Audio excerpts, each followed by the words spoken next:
ஜெம்சியின் குடும்ப உறவுகளை நாடு முழுவதும் 2025க்குள்ளே ஸ்மார்ட் மீட்டர் பொருத்தப்படுவதாக தகவல் வந்திருக்குதுங்க. எந்த அளவுக்கு உறுதிப்பட்ட தகவல்னு வரிசையாக பார்க்கலாம். ஒவ்வொருவர் வீட்டிலும் இருக்கக்கூடிய மின் இணைப்புக்கு தற்போதில் பயன்படுத்திகிட்டு இருக்கக்கூடிய டிஜிட்டல் மீட்டர் மாற்றிட்டு ஸ்மார்ட் மீட்டர் கொண்டு வர போகிறாங்க. இதற்கென தனியாக ஒரு ஆப்பும் வடிவமைத்து ட்ரையலில் போயிட்டுருக்குது.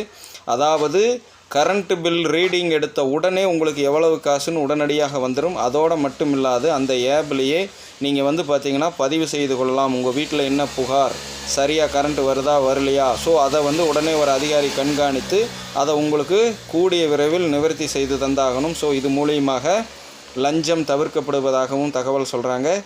இது மின்சார வாரியம் கடனில் இயங்கிட்டு இருக்கிறதுலேருந்து மீட்கிறதுக்காகவும் பயன்படுத்தப்படுவதாக சொல்கிறாங்க. ஸோ இந்த ஸ்மார்ட் மீட்டர் கொண்டு வருவது தொடர்பான உங்களது கருத்துக்களை வழக்கம் போல் நம்ம ஜெம்சியின் குடும்ப உறவினர்கள்